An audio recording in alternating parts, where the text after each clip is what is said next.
Hello students, welcome all of you to YouTube channel physics quantum classes.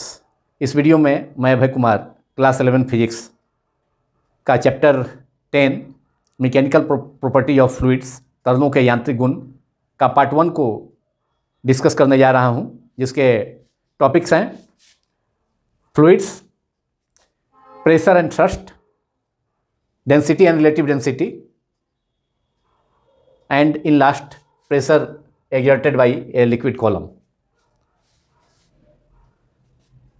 हालांकि इस chapter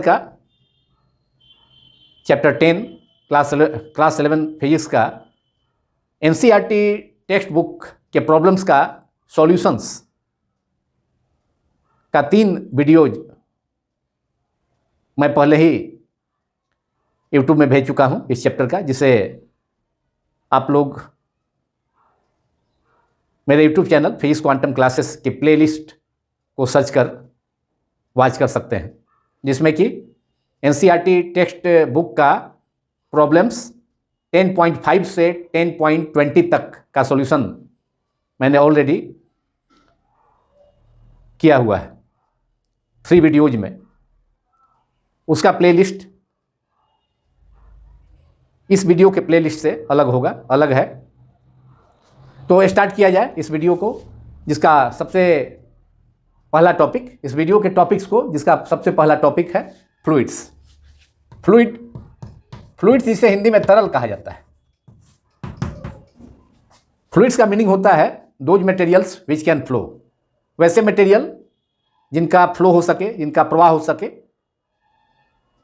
one place to another place, एक जगह से दूसरी जगह तक, उन्हें फ्लूइड्स कहा जाता है। तो those materials which can flow and fluids have no any shape, no any definite shape. So write down those materials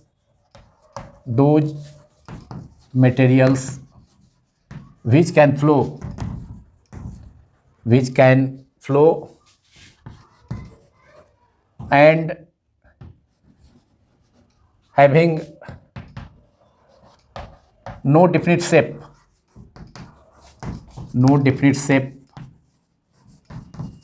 are called fluids।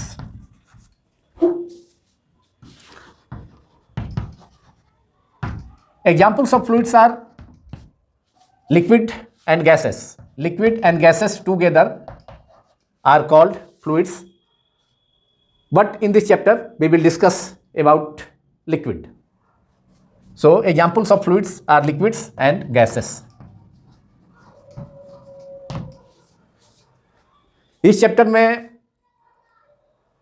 2 types के फ्लूइड्स, मतलब fluids in rest and fluid in motion, दोनों का हम study करेंगे।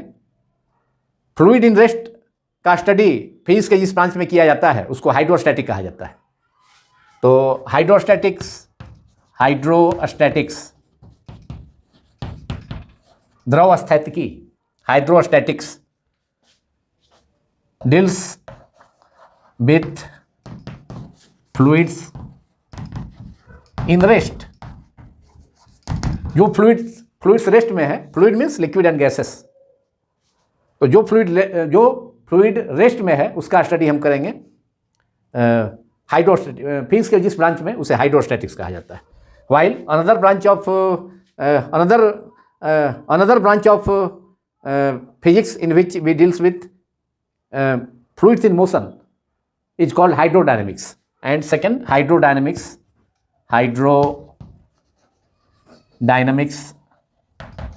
deals with fluids in motion।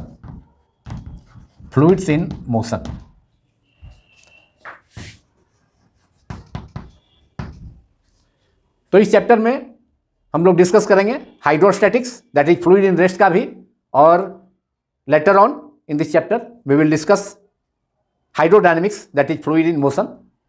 For example Bernoulli's theorem, viscosity, and hydrostatics related to pressure, Pascal's law, that is fluid in rest। There are two types of fluids: compressible, incompressible, and compressible fluids. Incompressible fluids,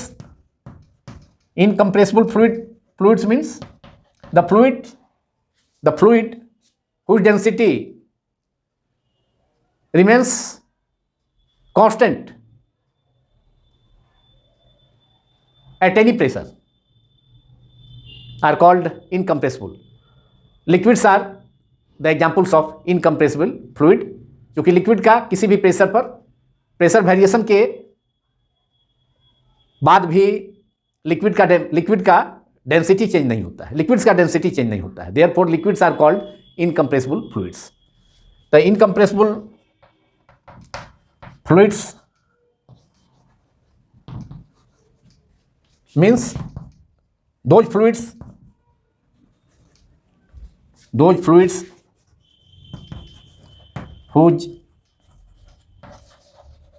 density those fluids whose densities remain constant due to at any pressure, due to change in pressure or at any pressure, due to change in pressure are called incompressible fluids, are called incompressible fluids.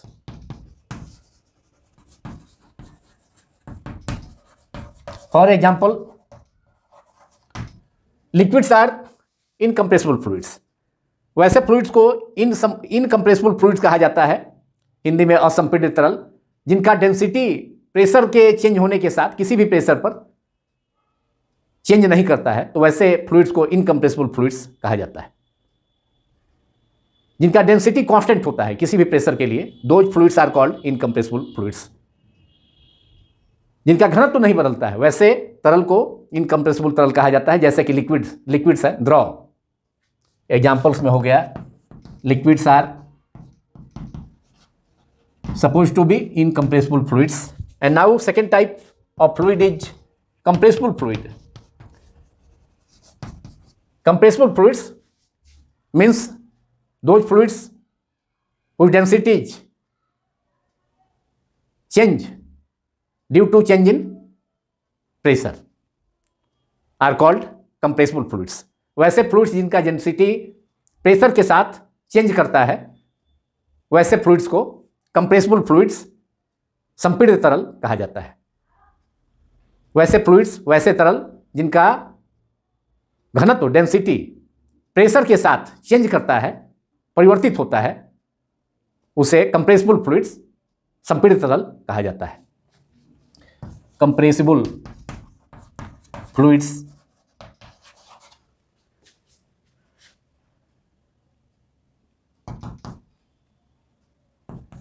those fluids whose densities change with change in pressure, with pressure, are called compressible fluids. For example, gases are the examples of compressible fluids.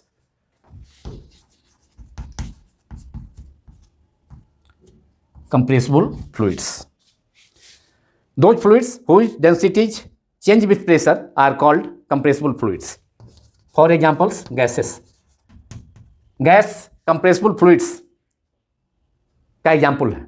Gases संपीड़ित तरल के उदाहरण है. Examples में हो गए gases.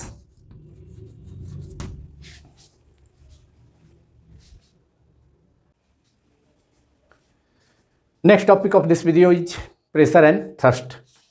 अब हम लोग डिस्कस करेंगे आगे इस वीडियो में प्रेशर एंड थ्रस्ट के बारे में. दाब तथा प्रणोद, what is difference between pressure and thrust. When an object और a body is submerged in a liquid, then liquid exerts force normal to the surface of the body.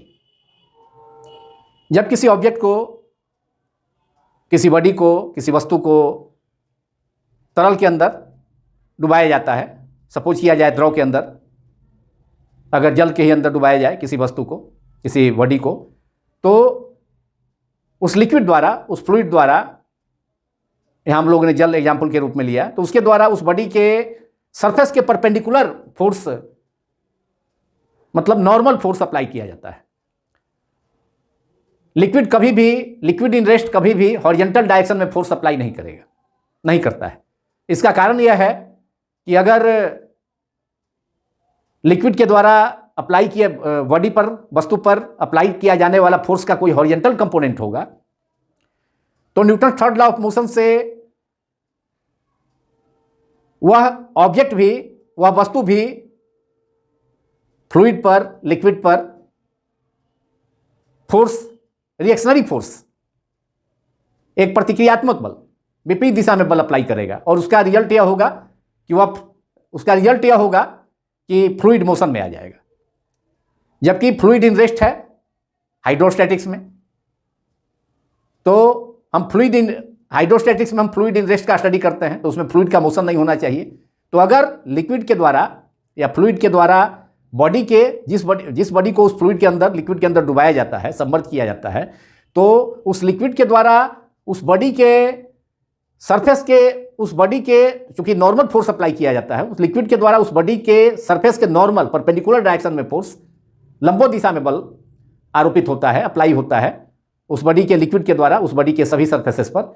अगर उस force का हॉरिजॉन्टल डायरेक्शन में force अगर fluid, liquid exert करेगा, apply करेगा, तो fluid क्या होगा, मोशन में आ जाएगा, जो कि पॉसिबल नहीं है, क्योंकि यहाँ तो हम फ्लूइड इन रेस्ट का स्टडी कर रहे हैं। इसलिए जब भी किसी बॉडी को हम किसी फ्लूइड के अंदर, सपोज करते हैं लिक्विड के अंदर, जैसे जल है, वाटर है, उसके अंदर सबमर्ज करते हैं, डुबाते हैं, तो उस लिक्विड के द्वारा, वाटर के द्वारा उस बॉडी के सरफेस के परपेंडिकुलर, उस बॉडी के इस सरफेस पर परपेंडिकुलर डायरेक्शन में फोर्स काम करेगा।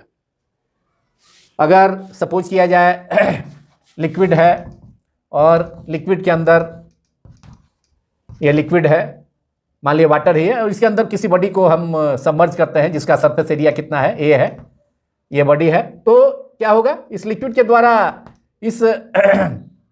इस लिक्विड के द्वारा बॉडी के सभी ऑल सरफेसेस पर क्या होगा, नॉर्मल डायरेक्शन में फोर्स काम करेगा। ये फोर्स हो गया एफ, ये भी फोर्स हो गया नीचे के, मतलब इस बॉडी के नीचे के लिक्विड के द्वारा ऊपर की ओर फोर्स काम करेगा इस सरफेस पर, और इस बॉडी के जिसका एरिया ए है उसके अपर सरफेस पर, उस सरफेस के ऊपर जो लिक्विड है उसके कारण फोर्स अप्लाई होगा। तो और फिर इधर लेफ्ट साइड में भी इस सरफेस के परपेंडिकुलर, मतलब जो लेफ्ट साइड में है, इस बॉडी के लेफ्ट में जो लिक्विड है उसके द्वारा भी उसके द्वारा भी फोर्स इसके परपेंडिकुलर, इस सरफेस के परपेंडिकुलर एक्ट करेगा। और फिर राइट साइड में, मतलब इस बॉडी के जिसका सरफेस एरिया कितना है, ए है सरफेस एरिया, तो उसके राइट साइड में जो सरफेस है उस पर भी लिक्विड के द्वारा, इसके राइट में, मतलब इस सरफेस के राइट में जो लिक्विड है दाईं ओर, उसके द्वारा force perpendicular normal force act करेगा। तो कहने का मतलब है कि लिक्विड के द्वारा उस बॉडी पर जो उसके अंदर सबमर्ज किया जाता है, डुबाया जाता है, उस पर जो फोर्स काम करेगा वो केवल परपेंडिकुलर फोर्स काम करेगा, सरफेस के परपेंडिकुलर, हॉरिजॉन्टल नहीं करेगा। हॉरिजॉन्टल अगर करेगा फोर्स, मतलब इस फोर्स का हॉरिजॉन्टल डायरेक्शन में भी कंपोनेंट होगा, तो फ्लूइड क्या हो जाएगा, मोशन में हो जाएगा, जो कि पॉसिबल नहीं है, क्योंकि फ्लूइड इन रेस्ट का हम स्टडी कर रहे हैं यहाँ पर। तो इसलिए लिक्विड के द्वारा या फ्लूइड के द्वारा, फ्लूइड के अंदर जिस बॉडी को सबमर्ज किया जाएगा, तो उसके द्वारा उसके केवल सरफेस के, उस बॉडी के, फ्लूइड के द्वारा उस बॉडी के केवल सरफेस के परपेंडिकुलर ही फोर्स एक्ट करेगा। और अब प्रेशर को हमको डिफाइन करना है, तो प्रेशर क्या है, इस एरिया, मतलब एरिया ए पर, इस बॉडी का एरिया ए है, तो उसके द्वारा फोर्स अगर एफ है और सभी सरफेसेस पर फोर्स नॉर्मल डायरेक्शन में फोर्स, परपेंडिकुलर फोर्स काम कर रहा है, सरफेस के परपेंडिकुलर डायरेक्शन में फोर्स काम कर रहा है, तो इनवर्ड डायरेक्शन में काम कर रहा है अंदर की ओर। और इसके कारण क्या होता है, बॉडी का हम बतलाए थे कि जब किसी फ्लूइड को के अंदर लिक्विड, किसी बॉडी को सबमर्ज किया जाता है, तो उसके कारण उसके सभी फेसेस पर उसके सभी सरफेसेस पर, बॉडी के सभी सरफेसेस पर इनवर्ड डायरेक्शन में फोर्स काम करता है, जिसके कारण बॉडी कॉन्ट्रैक्ट हो जाता है, उसका वॉल्यूम घट जाता है, तो कॉन्ट्रैक्शन होता है बॉडी में। तो कहने का मतलब है कि यहाँ जो फोर्स है वह सरफेस के नॉर्मल है, और इस सरफेस पर फोर्स क्या है, चारों तरफ का लिक्विड, मतलब ये बॉडी लिक्विड के अंदर लिक्विड के अंदर या फ्लूइड के अंदर इस ढंग से सिचुएटेड है कि इसके चारों तरफ लिक्विड के द्वारा जो फोर्स है वह इक्वल है, मतलब the body is well inside the या in the middle of the liquid. तो कहने का मतलब एवरेज प्रेशर, एवरेज फोर्स अगर एफ मान लिया जाए, सभी एवरेज फोर्स एफ मान लिया जाए, तो force acting per unit area, average force acting per unit area of the body inside the liquid is called pressure exerted by the liquid on the body of area A. So it is called average pressure. So average pressure is average pressure means average force acting per unit area of a body. So if with the average force acting on each on area A, on surface area A of the body, then force acting per unit area of the body, average force acting per unit area of the body, PAV symbol से denote किया जाएगा, तो ये हो जाएगा F upon A। It is F upon A, force acting per unit area. और total force acting per unit area is called thrust. Total force acting per unit area of a body by the liquid is called thrust. So this total force F is thrust, it is F is thrust upon area. इसे प्रणोद कहा जाता है, thrust upon area. Average pressure is average force acting per unit area of a body which is submerged in the liquid. जिस body को liquid के अंदर से डुबाया गया है, तो उसके अगर ए एरिया पर, उस बॉडी का एरिया ए है, सरफेस एरिया ए है, तो उस पर अगर फोर्स नॉर्मल डायरेक्शन में, मतलब सभी सरफेसेस के नॉर्मल डायरेक्शन में फोर्स एफ है, तो कहने का मतलब एवरेज फोर्स एफ सपोज कर लिया जाए, तो उस सिचुएशन में force acting per unit area, A area पर फोर्स एफ फोर्स अप्लाई हुआ सरफेस के नॉर्मल, बॉडी के सरफेस के नॉर्मल, तो यूनिट एरिया पर कितना फोर्स काम करेगा, एफ अपॉन ए, उसी को एवरेज फोर्स कहेंगे। और force, total force acting on the entire area, surface area of the body is called thrust. So this force can be written as thrust. So thrust is area into pressure. So what is difference between pressure and thrust? Pressure is the thrust is the total force acting on the entire area of a body which is submerged in the liquid. जिस body को liquid के अंदर में, fluid के अंदर suppose किया जाए liquid है, उसके अंदर डुबाया जाता है, तो उस बॉडी के टोटल सरफेस एरिया पर, उस बॉडी के इंटायर सरफेस पर जो फोर्स काम करेगा सरफेस एरिया पर, तो उसको हम क्या कहते हैं, उसे थ्रस्ट कहा जाता है। तो thrust is the total force acting. Total force कैसा होगा? नॉर्मल फोर्स होगा। तो total normal force acting per unit, total normal force acting on the entire area, surface area of the body is called thrust, while thrust acting per unit area, that is force acting per unit area of a body, is called pressure. So it is average pressure, F upon area, force upon area, that is thrust upon area, and thrust is pressure into area, pressure multiplied by area. So we can define thrust as the total force acting on the entire surface area,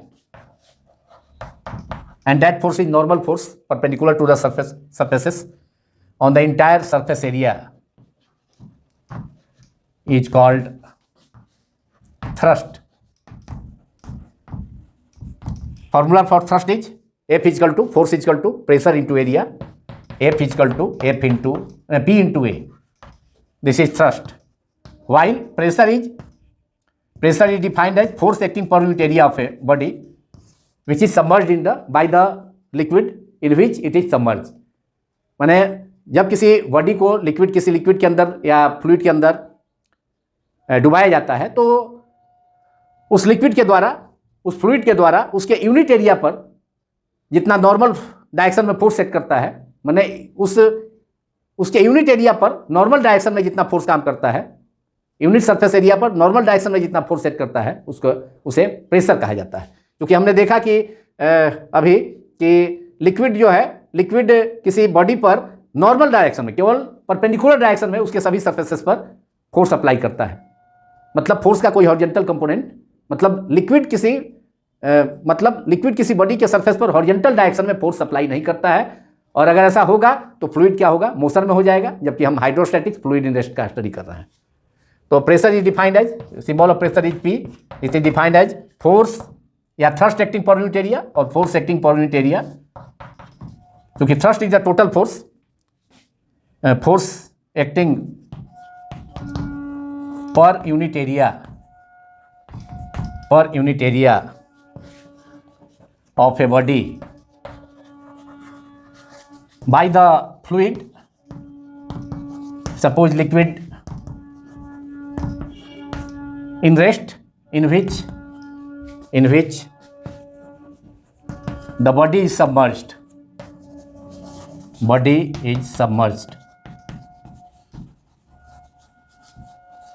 It is called pressure. Force acting per unit area of a body by the fluid,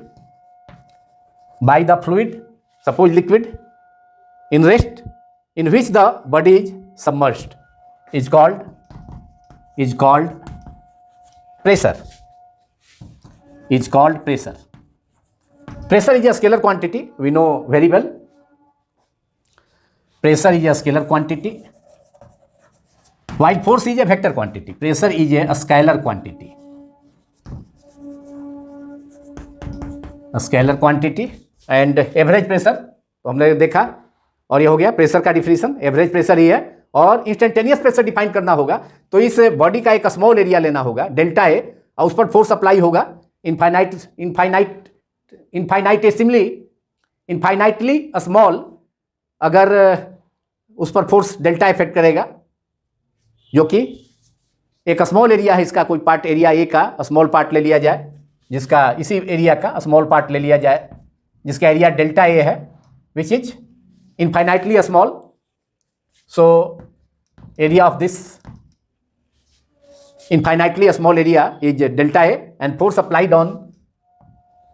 applied by the fluids on this area is delta F, that is normal force acting on this infinitely small area delta A is delta F।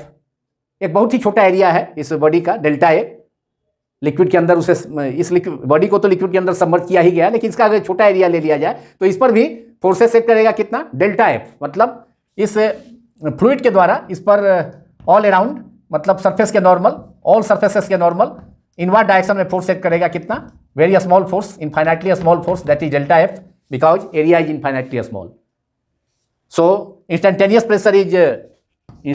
Pressure we can define instantaneous pressure, P inst, symbol इसका PINST is equal to limit. इसके लिए क्या करना होगा, ये area काफ़ी small है, infinitely small, so take delta A tends to zero, this area approaching to zero, take this infinitely small area delta A, जो कि बहुत छोटा एरिया है, एरिया ए के अंदर कोई एरिया है, उसका कोई पार्ट है बहुत ही स्मॉल है, तो delta A, limit delta A tends to zero, limit delta A tends to zero, delta F, और उस एरिया पर, उस सरफेस एरिया पर डेल्टा ए पर लिक्विड के द्वारा उसके ऑल सरफेसेस पर जो फोर्स एक्ट कर रहा है वह कितना है, डेल्टा एफ है। So delta F upon delta A, अगर डेल्टा एरिया पर डेल्टा फोर्स एक्ट किया तो delta F upon delta A उस इनफाइनाइटली स्मॉल एरिया पर एग्जर्ट होने वाला, फ्लूइड के द्वारा एग्जर्ट होने वाला प्रेशर होगा।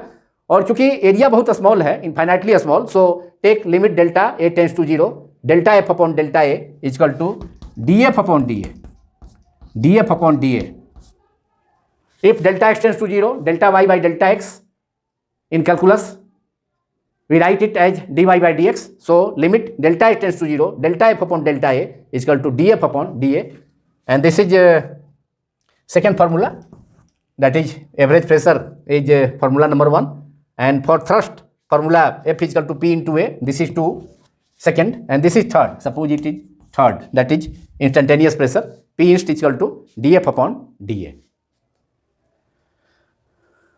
अब dimensional formula of pressure is ml-1 T-2. Dimensional formula of pressure is dimensional formula of pressure is ml-1 T-2. Dimensional formula of pressure is ml under bracket ml-1 T-2. that is dimension formula of force ml-T-2 by dimension formula of area which is L to the power 2. so L to the power 1 numerator में एक power 1 power से L का 2 power का एक power cancel हो जाएगा denominator में. Numerator का एक पावर से डिनोमिनेटर का लेंथ का 2 डायमेंशन है तो उसका एक पावर कैंसिल हो जाएगा तो बच जाएगा नीचे डिनोमिनेटर में L to the power 1, ऊपर जाकर न्यूमरेटर में ml-1 T-2. This is the dimension formula of pressure and dimensional equation is its symbol P vector is इस symbol P under bracket is equated to its dimension formula. Then we obtain the dimensional equation of pressure. So dimensional equation of pressure is capital P under bracket is equal to m minus m under bracket ml-1 T-2. Pressure is a scalar quantity. So dimensional formula of dimensional equation of pressure is P under bracket, symbol of pressure is P equals to P under bracket is equal to under bracket ml-1 T-2. And SI unit of pressure is Newton per meter square. That is because pressure is force acting per unit area. So dimension SI unit of force is Newton and SI unit of area is meter square. So SI unit of pressure is Newton per meter square और Nm-2 Newton upon metre square को ऊपर ले जाएंगे तो Nm-2 newton का symbol N है, metre का power -2 हो जाएगा. और another unit is pascal. 1 newton metre square is called 1 pascal after the name of a French scientist Pascal. So it is called pascal. SI unit of pressure is also called Pascal, which is denoted by symbol Pa.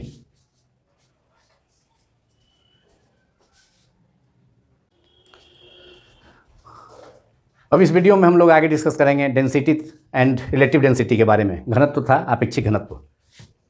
तो density of a substance is defined as mass per unit volume. किसी substance किसी पदार्थ के प्रति इकाई आयतन में उपस्थित द्रव्यमान को उस पदार्थ का घनत्व कहा जाता है. और जहाँ तक फ्लूइड का सवाल है, लिक्विड का सवाल है, फ्लूइड मीन्स लिक्विड और गैस, लेकिन इस चैप्टर में हम लोग डिस्कस करेंगे लिक्विड के बारे में. Liquid in rest and then liquid in motion. तो कोई लिक्विड जितना वॉल्यूम ऑक्यूपाई करता है किसी जगह का या किसी वेसल के अंदर, बर्तन के अंदर, तो उसके यूनिट वॉल्यूम में माने मास प्रेजेंट पर unit volume occupied by the liquid is called its density. So the symbol of density is capital D or a small d or rho. All three symbols are used to denote density. So mass per unit volume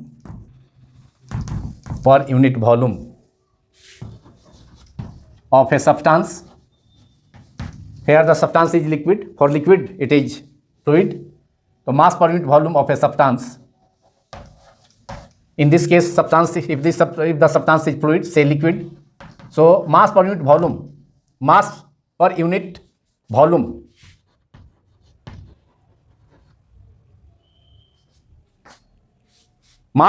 of a substance or mass per unit volume occupied by a liquid is called its density. That is density of the substance. Mass per unit volume of a substance or oblique mass per unit volume occupied by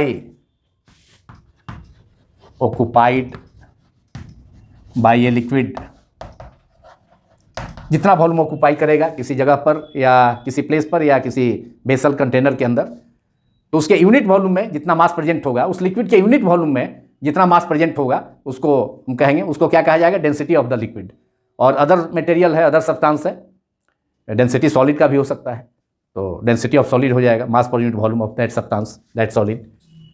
सो हमने दोनों को define कर दिया, मतलब solid के लिए भी और लिक्विड के लिए भी। The mass per unit volume of a substance oblique mass per unit volume occupied by a liquid or fluid is called its density. Its density. Density is also a scalar quantity. Density is a scalar quantity. यह भी एक अदिश राशि है.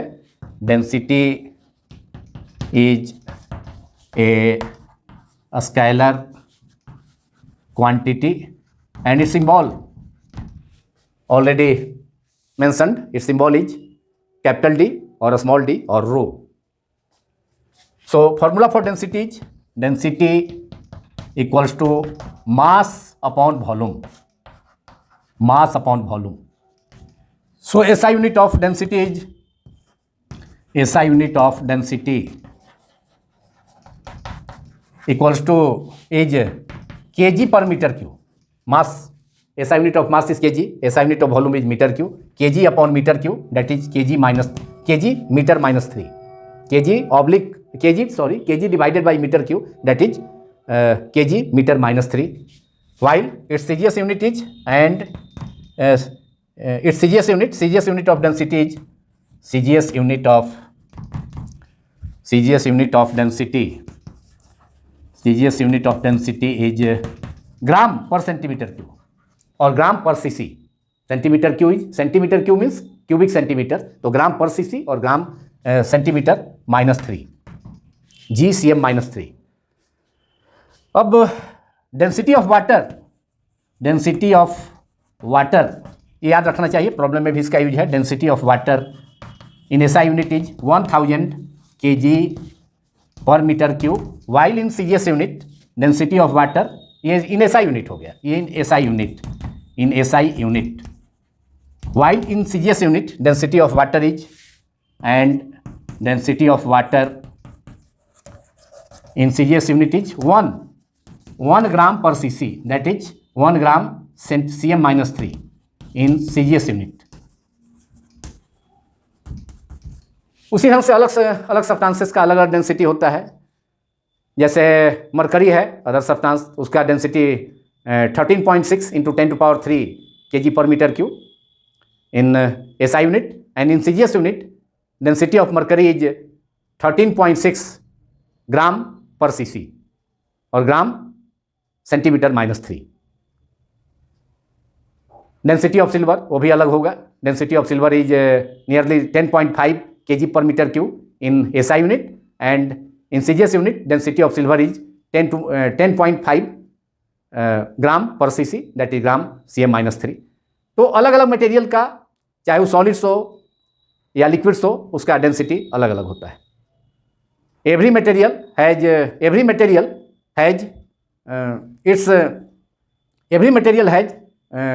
its density, different density. All materials having different densities. Each material का एक density होगा, तो ईच में ऑल मटेरियल्स का अलग अलग डेंसिटी होगा, सभी मटेरियल्स का। तो this is density and dimension formula of density is ml -3। Dimensional formula of density under bracket ml -3।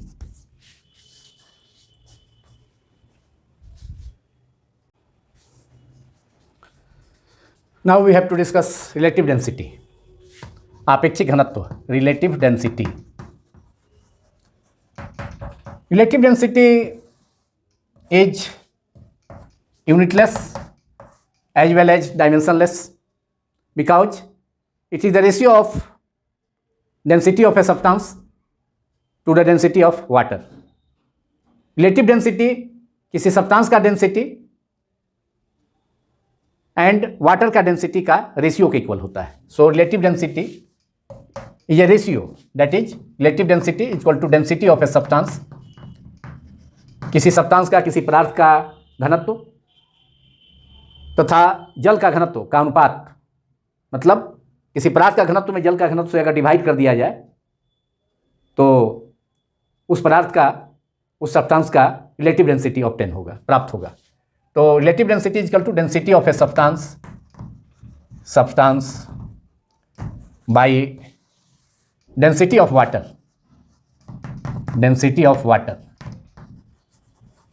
तो चूंकि यह density of a substance by density of water का रेशियो है, दो इक्वल चीज का रेशियो है, डेंसिटी और डेंसिटी का रेशियो है, इसलिए इसका यूनिटलेस होगा, न तो कोई मात्रक होगा, it is unitless as well as, और डायमेंशन फार्मूला भी चूंकि डेंसिटी का ml-3 न्यूमरेटर में भी और नीचे में भी ml-3, तो डायमेंशन फार्मूला इसका भी हो जाएगा m0 l0 t0, जैसा कि एंगल का होता है, जैसा कि स्ट्रेन का होता है, जैसा कि मैग्नेटिक ससेप्टिबिलिटी का होता है, उसी ढंग से रिलेटिव डेंसिटी भी एक डायमेंशनलेस क्वांटिटी है।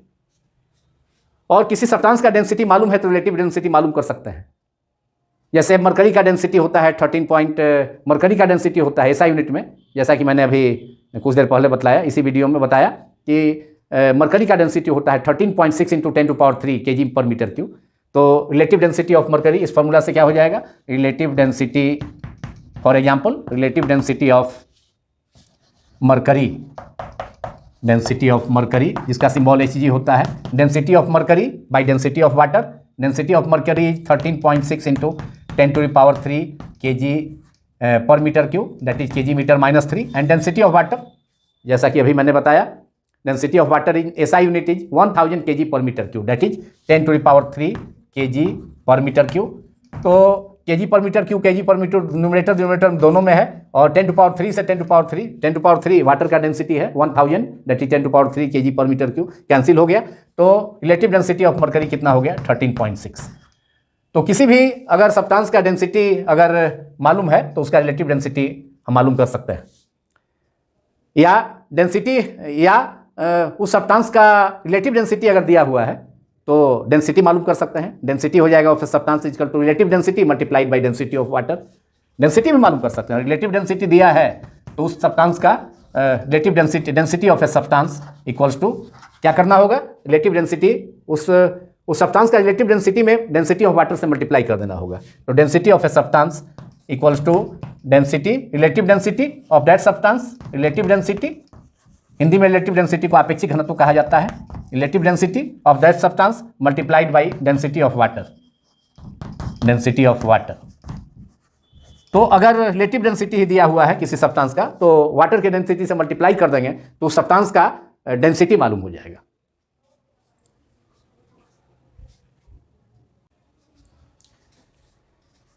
इन last we have to discuss pressure exerted by a liquid column. किसी द्रव स्तंभ द्वारा आरोपित दाब का व्यंजक।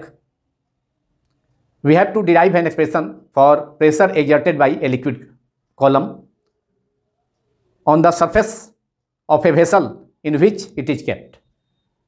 जिस बर्तन में किसी द्रव को रखा जाता है तो वह द्रव उस बर्तन पर कितना प्रेशर उस बर्तन के, उस वेसल के, उस कंटेनर के बॉटम पर, उसके एरिया पर कितना प्रेशर एक्सर्ट करेगा, तो उसके लिए एक्सप्रेशन मालूम करना है।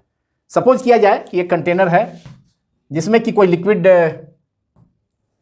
कोई फ्लूइड, सपोज किया जाए वह लिक्विड है, फ्लूइड, तो उस फ्लूइड को रखा गया है जिसका डेंसिटी रो है, और यहाँ जो फ्लूइड है वह इनकम्प्रेसिबल फ्लूइड है, लिक्विड इनकम्प्रेसिबल फ्लूइड माना जाता है। लिक्विड को इनकम्प्रेसिबल फ्लूइड, हिंदी में असंपीड़ित तरल माना जाता है, क्योंकि लिक्विड का डेंसिटी प्रेशर में change, pressure at all pressure same होता है। लिक्विड का डेंसिटी किसी भी प्रेशर पर इक्वल होता है, मतलब प्रेशर में वेरिएशन से लिक्विड के डेंसिटी में चेंज बहुत नेग्लिजिबल होता है। सो उस लिक्विड के डेंसिटी को कांस्टेंट माना जा सकता है। So liquid is an example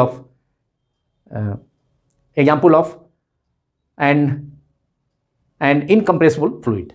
तो सपोज किया जाए ये कंटेनर है जिसका बॉटम का सरफेस एरिया कितना है, ए है, और इसमें किसी लिक्विड को h हाइट तक, मतलब लिक्विड कॉलम का हाइट कितना है, लिक्विड को h, मतलब h हाइट तक लिक्विड इसके बॉटम से, मतलब इसके बॉटम से h हाइट तक लिक्विड इसमें भरा है, फिलअप है, तो ये हाइट h हो गया।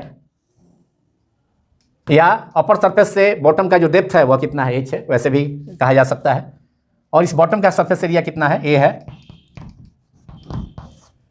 तो अगर इस वेसल को सिलिंड्रिकल वेसल मान लिया या सपोज किया जाए तो जो लिक्विड इसके अंदर होगा वह भी क्या होगा, सिलिंड्रिकल हो जाएगा, क्योंकि लिक्विड को जिस कंटेनर में, जिस वेसल में रखा जाएगा उसी शेप को वह एक्वायर कर लेता है, उसी शेप को वह धारण कर लेता है। कोई लिक्विड जिस बर्तन में रखा जाता है उस शेप को ही एक्वायर कर लेता है। मतलब फ्लूइड्स का कोई शेप नहीं होता है, जिसको कि मैंने शुरू में ही इनिशियली ही डिफाइन किया था इस वीडियो के स्टार्ट में ही। तो फ्लूइड के डिफिनेशन में बताया था कि फ्लूइड का कोई शेप नहीं होता है, कोई डिफरेंट शेप नहीं होता है, जिस कंटेनर में रखा जाएगा वह शेप ही एक्वायर करेगा। तो अगर सिलिंड्रिकल वेसल है तो बर्तन है तो इसके अंदर जो लिक्विड होगा सिलिंड्रिकल शेप का होगा। और सपोज किया जाए लिक्विड का डेंसिटी कितना है, रो है, rho is the density of the liquid. तो इस जितना फोर्स इस लिक्विड के द्वारा इस लिक्विड के एच लिक्विड कॉलम के द्वारा जितना फोर्स अप्लाई किया जाएगा इसके बॉटम पर, इस वेसल के बॉटम पर, वह क्या होगा, वेट के इक्वल हो जाएगा। That force is equal to weight of the, यहाँ जो फोर्स है लिक्विड कॉलम एच हाइट में लिक्विड कॉलम है, मतलब बॉटम से एच हाइट में है, और अपर सरफेस से अगर देखा जाए लिक्विड के तो अपर सरफेस से एच डेप्थ में है, तो ये लिक्विड हो गया।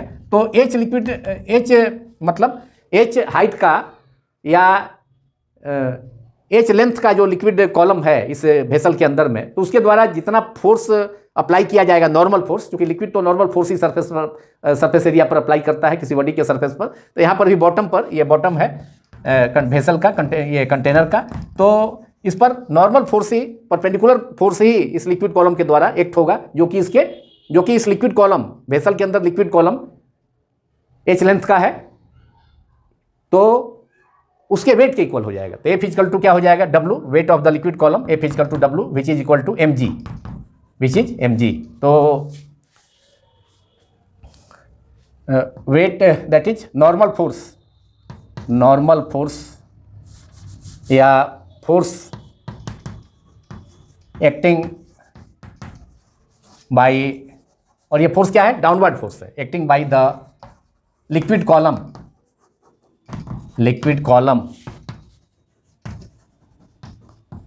ऑफ लेंथ, लिक्विड कॉलम का लेंथ कितना है, एच है, या लिक्विड के अपर सरफेस से डेप्थ जो है वह कितना है, बॉटम का जो डिस्टेंस है वह एच है, तो एच डेप्थ का है चाहे एच हाइट का है बॉटम से इसके अपर सरफेस का।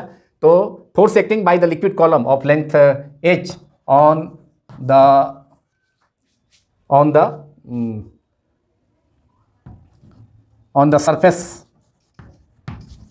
surface of the vessel या surface area A of the vessel, surface area A, capital A of the vessel,